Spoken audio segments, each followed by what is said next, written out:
अगर देखा जाए तो हमारे सबसे अगर नजदीक कोई ऑब्जेक्ट ब्रह्मांड में मौजूद हैं तो हमारे पृथ्वी का नेचुरल सैटेलाइट चंद्रमा है। इसलिए नजदीक होने की वजह से वैज्ञानिक जांच करके चांद के बारे में जानना चाहते हैं। भारत ने साल 2009 में चंद्रयान 1 के जरिए चांद की धरती पर जाने के बाद पानी खोज निकाला था। और आपको पता ही होगा कि किसी भी ऑब्जेक्ट पर अगर पानी खोज लिया जाता है तो वैज्ञानिकों के भी दिलचस्पी ऑब्जेक्ट को लेकर बढ़ जाती है।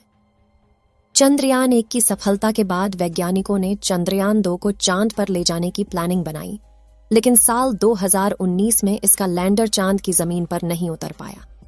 अब की बार 14 जुलाई 2023 को भारत का चंद्रयान 3 पृथ्वी से निकला था, जिसका मकसद चांद के दक्षिणी ध्रुव वाले इलाके में सॉफ्ट लैंडिंग करके वहां की जांच करना है।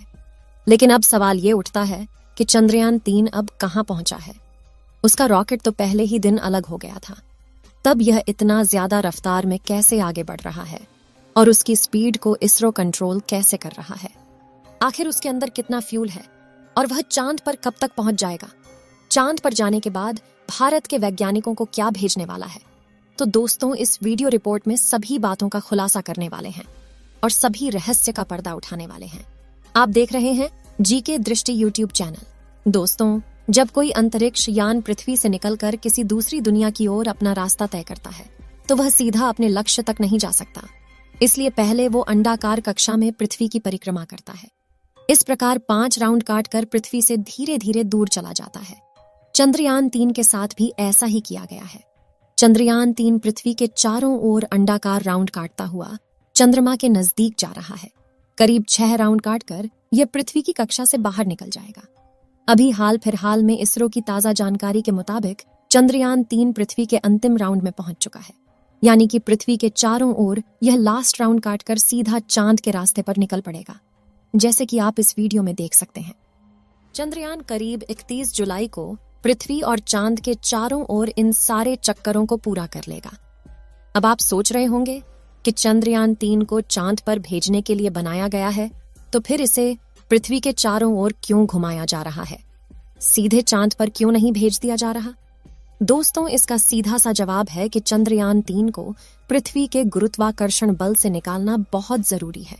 इसके लिए इसरो खास तरीके का उपयोग करता है, यानी चंद्रयान 3 का पृथ्वी के चारों ओर परिक्रमा करने का चक्कर धीरे धीरे बढ़ता जाएगा और एक चक्कर ऐसा होगा जिसमें चंद्रयान 3 पृथ्वी से काफी दूर और चंद्रमा के नजदीक होगा। लेकिन दोस्तों, यह काम जितना हमें सरल लग रहा है वह इतना भी आसान नहीं है। इसमें कई सारे भयानक एक्सपीरियंस का सामना करना पड़ता है। इसके लिए थोड़ा और इस मुद्दे को गहराई से जानने की कोशिश करते हैं। आपने पूरी प्रक्रिया तो समझ लिया, लेकिन आप ये सब नहीं जान पाए होंगे कि चंद्रयान 3 तो अभी अंतरिक्ष में है, पर इसरो इसकी कक्षा को बदल लेगा कैसे। चलिए आपको बताते हैं। दरअसल वैज्ञानिकों को इन बातों के बारे में पहले से ही पता होता है, इसलिए इसरो ने चंद्रयान 3 की दिशा और कक्षा बदलने के लिए उसमें थ्रस्ट लगाए थे। इन थ्रस्टों को चालू करके इसरो चंद्रयान 3 की दिशा और गति को नियंत्रित कर सकता है। एक दिन ऐसा होगा जब चंद्रयान 3 पृथ्वी से 1 लाख किलोमीटर दूर चला जाएगा और फिर आपको यह रास्ता दिख रहा है। चंद्रमा और पृथ्वी के बीच के इस रास्ते पर चंद्रयान मुसाफिर चल पड़ेगा। इस रास्ते पर लगभग 5 दिन तक यह यात्रा करके चंद्रमा के नजदीक पहुंचेगा और 5 से 6 अगस्त को हमारा चंद्रयान चांद की कक्षा में प्रवेश करने के लिए तैयार हो जाएगा। यहाँ पर वैज्ञानिक फिर से वही प्रोसेस अपनाएंगे और मॉड्यूल सिस्टम को चालू करके थ्रस्ट के जरिए इसे चांद की दशा में स्थापित कर दिया जाएगा। राउंड के जरिए धीरे धीरे चंद्रमा के नजदीक चला जाएगा। 17 अगस्त की तारीख को पेलोड लैंडर और रोवर मॉड्यूल से अलग हो जाएंगे और फिर लैंडर और रोवर चांद के अंडाकार कक्षा में आगे आने के बाद वैज्ञानिकों का काम इसकी गति को धीमा करना होगा।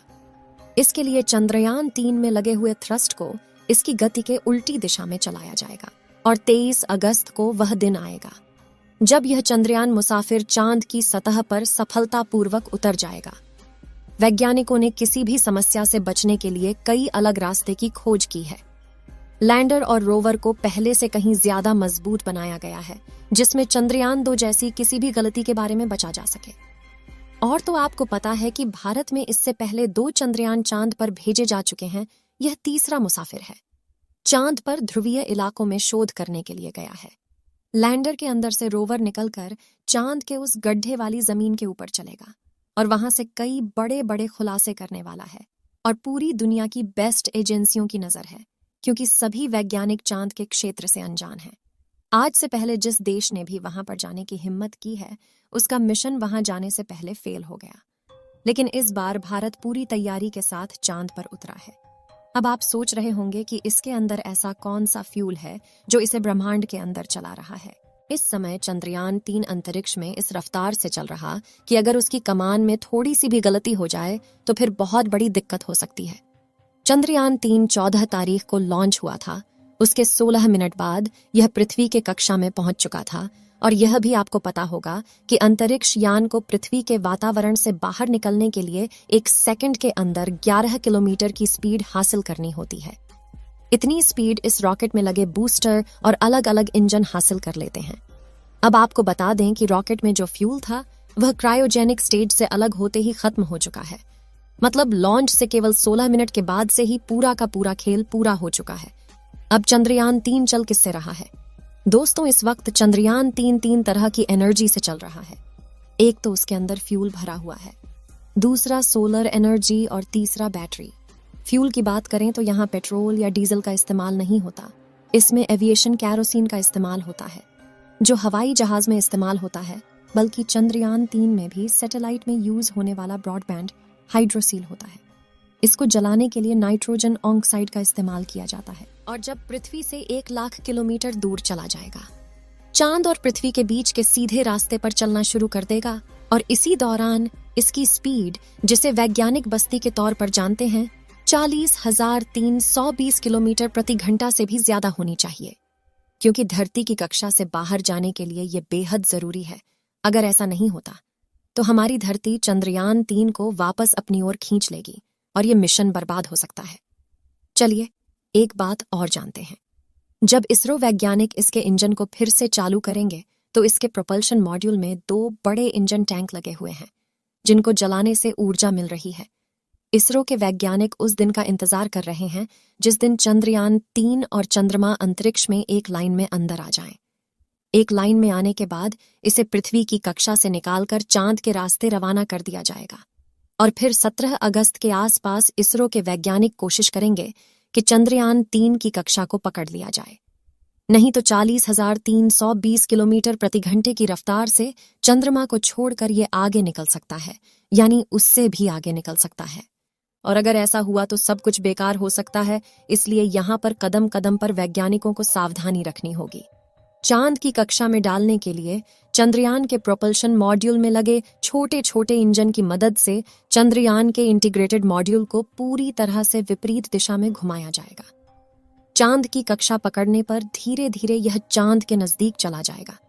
23 अगस्त का दिन वैज्ञानिक अंदाजा लगा रहे हैं कि यह चांद की धरती पर दक्षिणी ध्रुव में उतर जाएगा, जहां पर आज से पहले कोई नहीं गया है।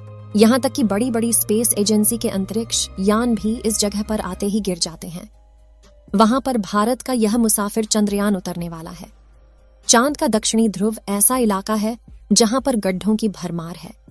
कुछ गड्ढे तो सैकड़ों किलोमीटर गहरे और सैकड़ों किलोमीटर चौड़े हैं। चंद्रयान 3 मिशन में दिलचस्पी इसलिए भी बढ़ जाती है क्योंकि आज से पहले वहां पर केवल ऑर्बिटर पर ही जानकारी ली गई है। अभी तक किसी भी रोवर ने वहां से जानकारी नहीं भेजी है, इसलिए अब भारत ने अपना मिशन वहां पर भेजा है। और जब वहां पर उतरेगा तो वहां पर मौजूद नई नई चीजों के बारे में पता चलेगा। हो सकता है चांद के इस भाग में आम इंसान के फ्यूचर में काम आने वाली कोई बड़ी एनर्जी सोर्स के बारे में पता लग सके, जो आज पेट्रोल और डीजल बहुत बड़ी जरूरत बन चुके हैं। अगर वहां तीसरा एनर्जी सोर्स मिल जाए तो इसकी कमी को पूरा किया जा सकता।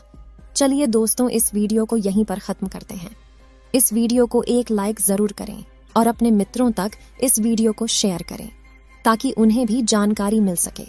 और अपने भरोसेमंद चैनल को सब्सक्राइब जरूर करें और बेल आइकन को ऑल पर सिलेक्ट करना बिल्कुल ना भूलें। मिलते हैं किसी और नॉलेजेबल वीडियो के साथ।